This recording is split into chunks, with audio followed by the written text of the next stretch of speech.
September, Embracing Change. And we began with this affirmation. You can join me.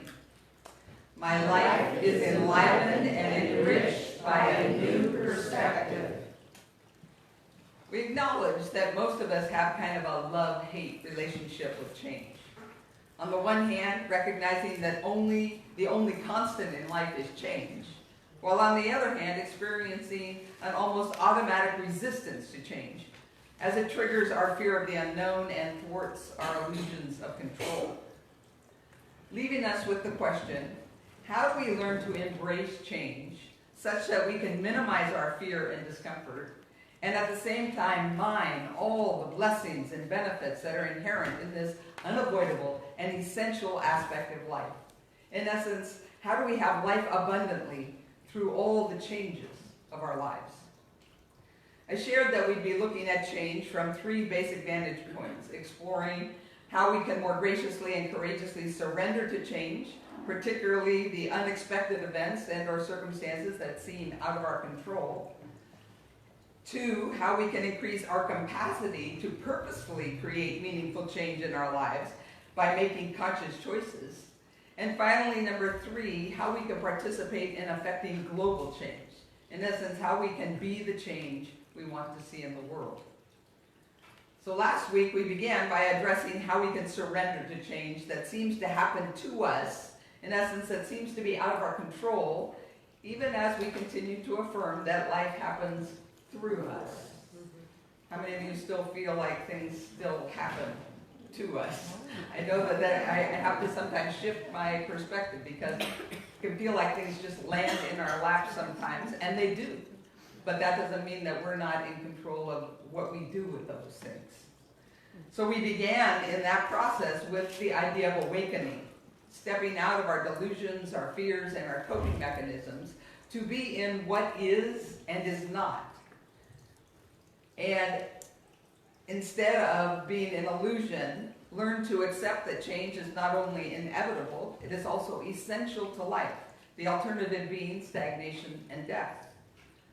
Recognizing that our resistance to change is largely a reaction to our fear of the unknown, and suspending, or at least pausing, our judgments about potential or actual change, with the realization that nothing is inherently good or bad, but our thinking, which is limited by our perspective, makes it so.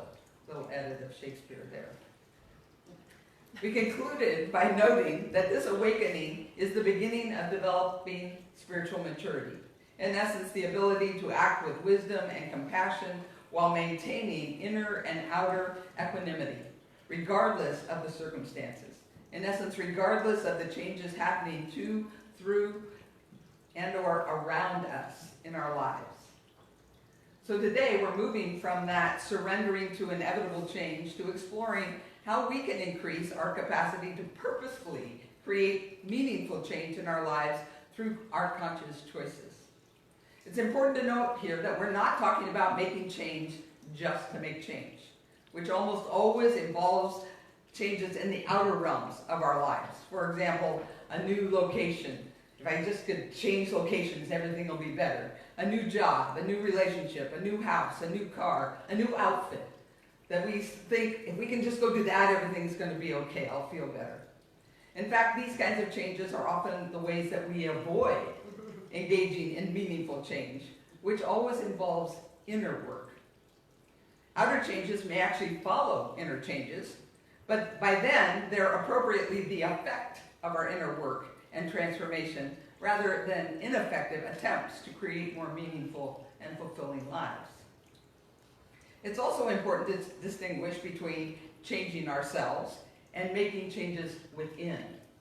For example, choosing to lose weight, change our haircut, our style of dress, our eating and exercise habits, etc., very often fall into that outer change realm, which is why it's often so difficult to sustain those kinds of changes in our lives. Again, such outer changes and habits can follow inner changes, but then they are again the effect of our inner work, and inasmuch are easier to sustain. For example, a diet change that reflects a shift in consciousness will likely be more enduring in that it's supported by more than simply our willpower to make something different in the outer. So the key then is our intention. And it's no accident that word starts with in. If we're changing jobs or deciding to go back to school in order to challenge ourselves and grow, versus change up the scenery, escape something, or just get a raise, then grow we will.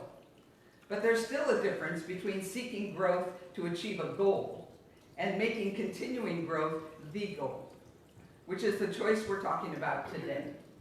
In essence, choosing to continually become better, bigger people, inside and out, seeking to align our inner and outer selves more completely. In essence, seeking to become the fullest expression of God or good we're capable of being.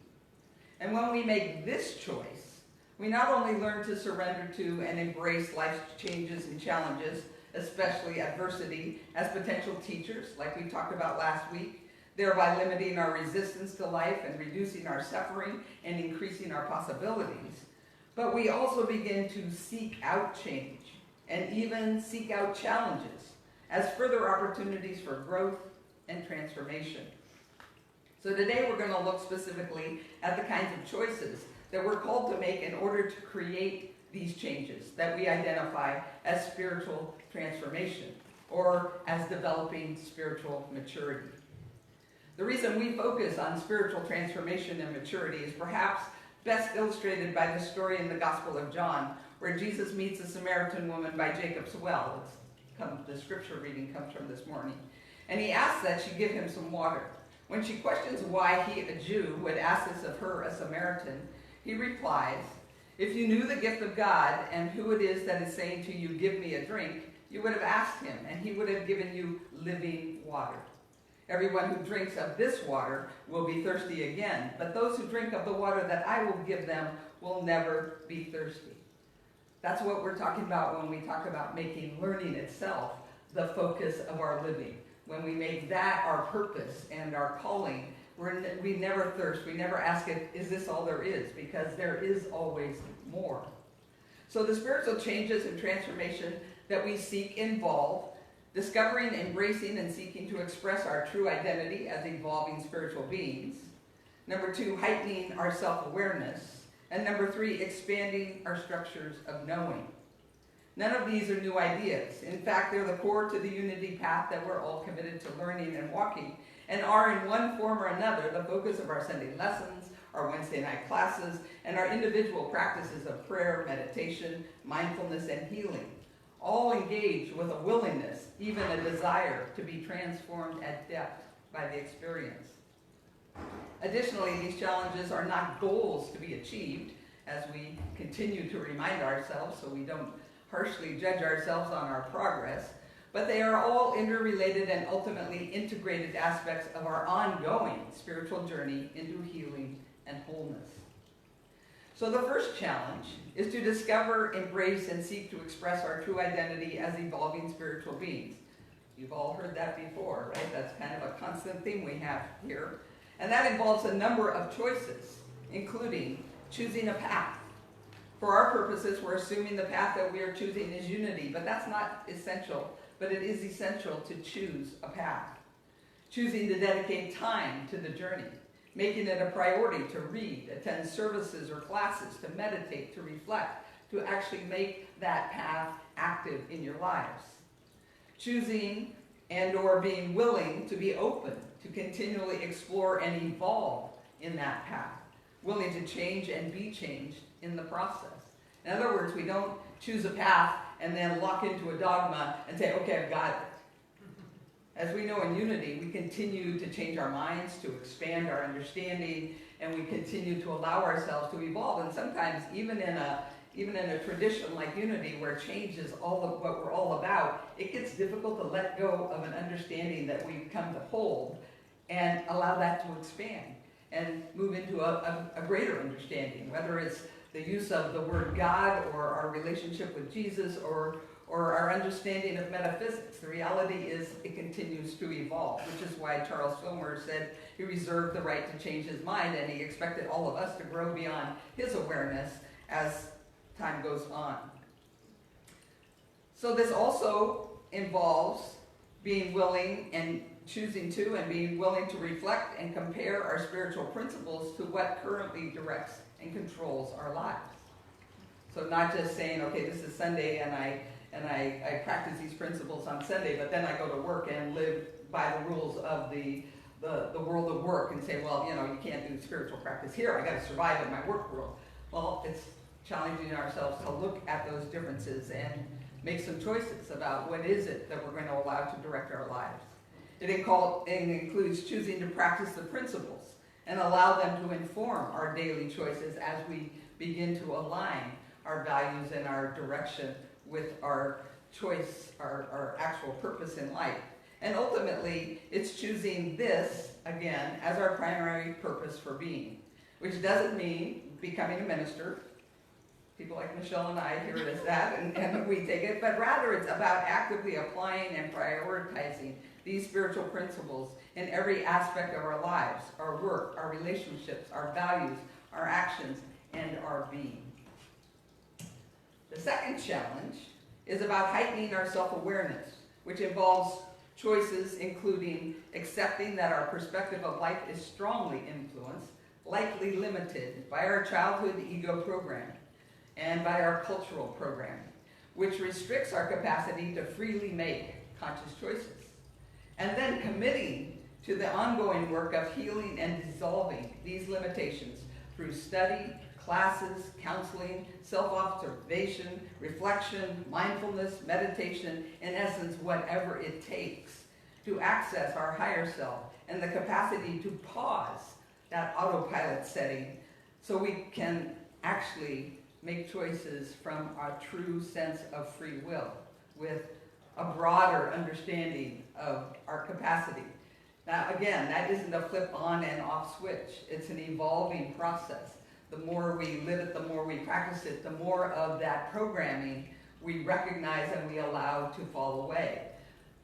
I still always go back to the message from Richard Bach that says, well, when will I know that my lessons are done? And he says, if you're still here, they're not. So we're still in the process, guys. The third challenge is about expanding our structures of knowing, which involves choices that intentionally take us out of our comfort zone. And this is the one I'm going to focus on a little more deeply today because it's really the one that is beyond our traditional spiritual practices, but where we can actually look at, so what can I actually make choices in my world that will also help me grow? Choices like choosing to broaden our horizons by increasing the range of our knowledge and experiences through, for example, study, travel, and exposure to and engagement with other cultures, other languages, walking a mile in another's shoes. How many of you have ever tried to learn another language or already know another language?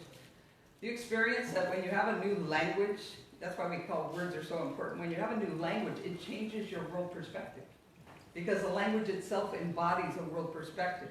So as we experiment and learn other languages, we expand our world perspective. It's a powerful process.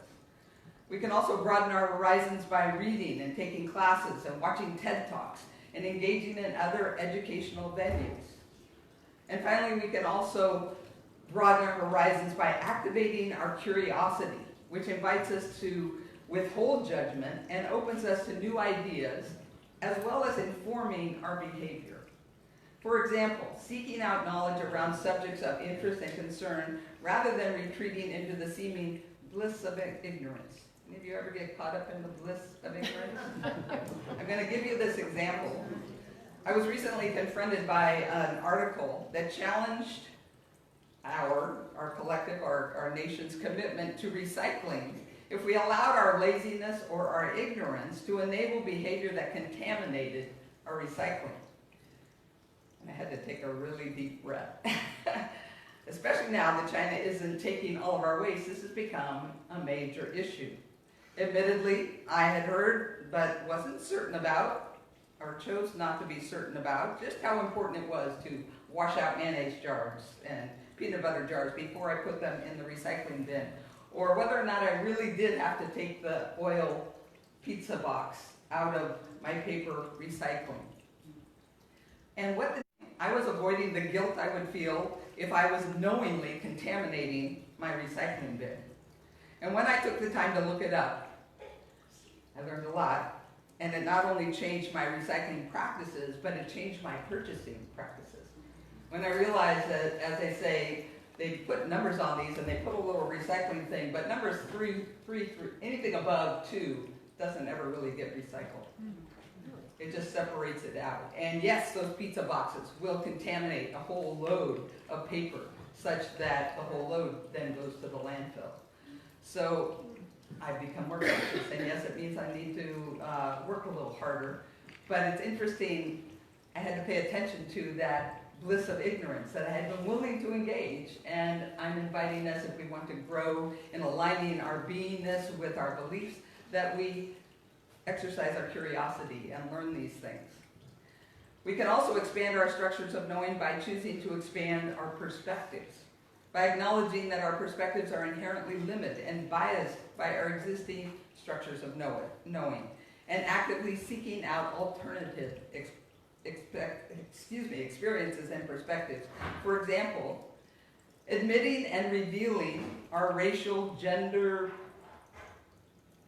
ageism biases through classes, workshops, books and articles, books like White Fragility, discussions with individuals of different experiences and different perspectives. It's an uncomfortable place to go for many of us, but it's a powerful way to expand our structures of knowing such that we begin to understand where other folks are coming from. It's also by recognizing conflict as a welcome wake-up call, welcome being the key word. When we get into conflict, recognizing, oh, here's another opportunity for me to expand my perspective. I'm in conflict because clearly this person I'm in conflict with has a different perspective. What can I learn about that? The book that we're doing our Wednesday night class on, the Eye of the Storm, talks about responding to conflict with, tell me more. Can you imagine doing that? Have someone attack you and they go, tell me more.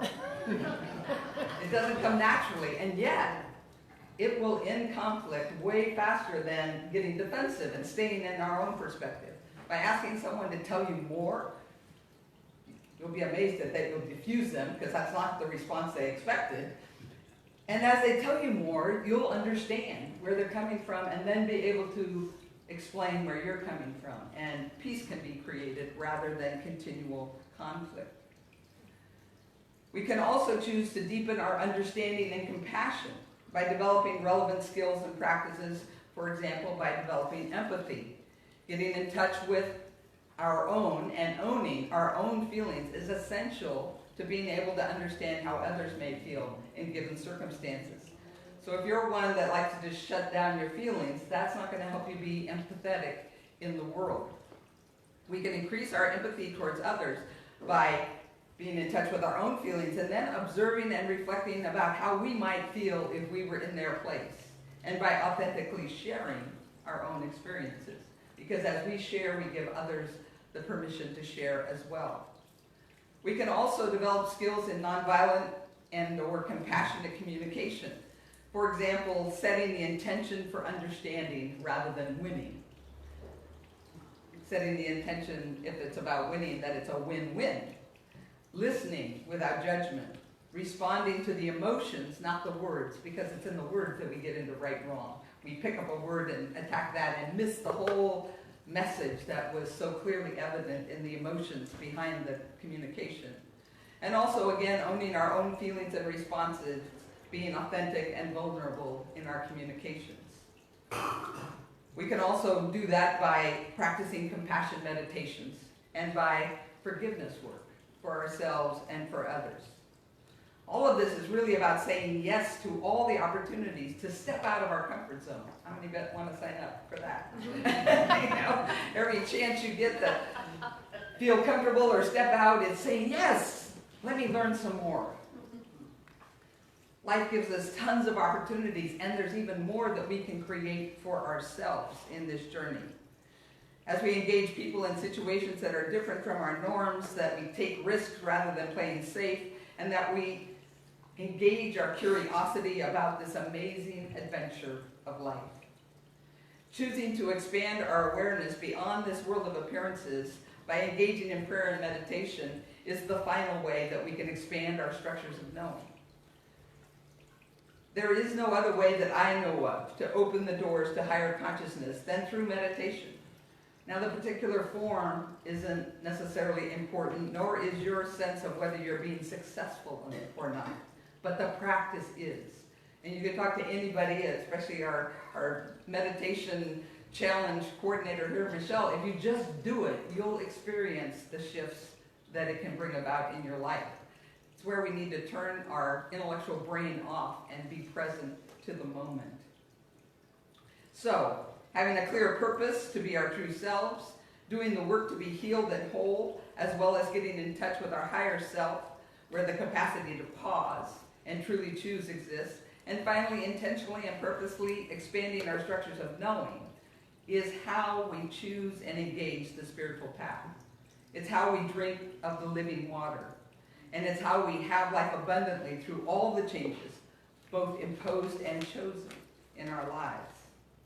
In the call of the perennial wisdom, it said, it is to accept the charge to live courageously, practice peace, compassion, and justice, and be fearless in the face of death. And I'll leave you with these words of a poem that's called Don't Just. Don't just learn, experience. Don't just change, transform. Don't just promise, prove. Don't just think, ponder. Don't just read, absorb. Don't just relate, advocate. Don't just criticize, encourage. Don't just take, give. Don't just see, feel. Don't just dream, do. Don't just hear, listen. Don't just talk, act. Don't just tell, show. Don't just exist, live. Namaste.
Contemplation and meditation.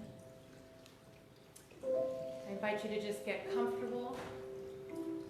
Uncross your legs if it's comfortable to do so, placing your feet flat on the floor. Becoming still. And it helps us greatly to collect our attention and arrive in the present moment by taking some deep breaths in. So let's breathe in first deeply together. Breathing in and releasing slowly.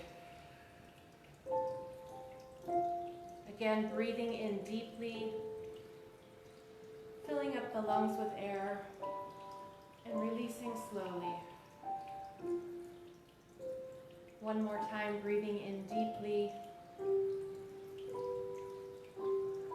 and gently exhaling, letting go.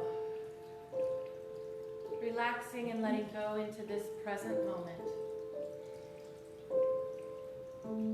Letting all outer distractions gently fade away as we become aware, alive, and consciously present in this now moment.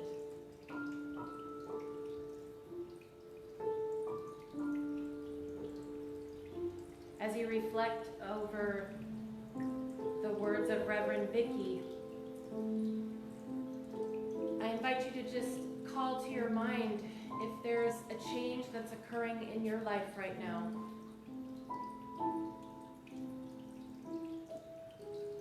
Maybe something uncomfortable that you're struggling with, or maybe it's a welcome change. Or maybe the horizon is more or less clear right now, but you know that change will be coming at some point.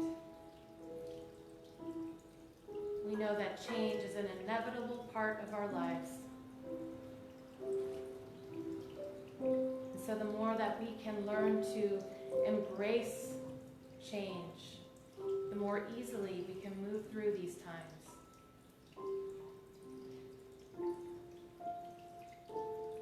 So whatever change may be occurring in your life right now, know that you can be present to it. Often change involves some sort of grieving. We have to let go of the old in order to usher in the new. And so you can take time to accept and honor these feelings of grief. Being present to our feelings helps us to move through them. Resisting only keeps us stuck.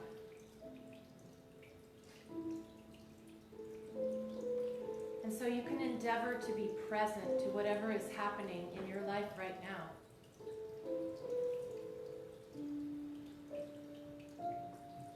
Knowing that as you embrace that change, you will be blessed with a new perspective,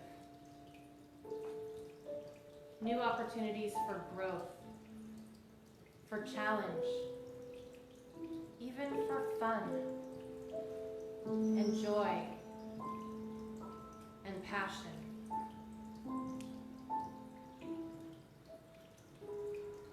Sometimes change can feel overwhelming to us. But you can know that you have all the inner resources you need to meet this challenge in your life. It is essential that we spend time in quiet contemplation or meditation or communion with the God of our understanding. For this is where we access those inner resources that we can bring to whatever is happening in our life.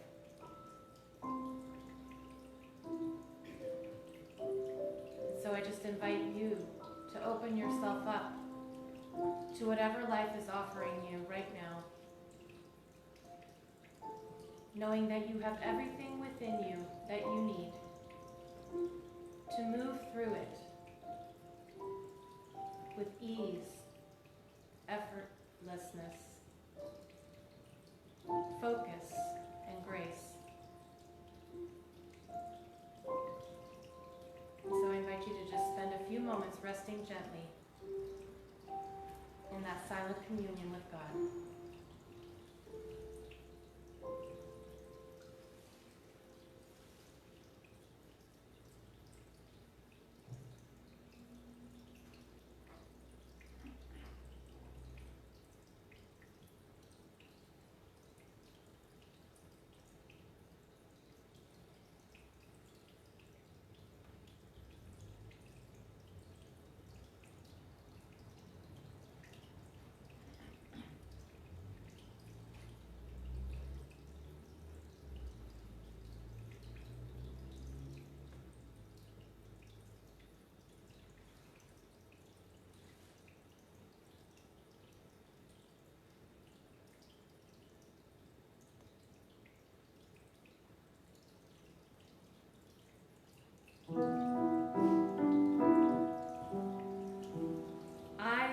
present to whatever is happening in my life, and I respond consciously from my spiritual center. My life is enlivened and enriched by this new perspective.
Thank you, God.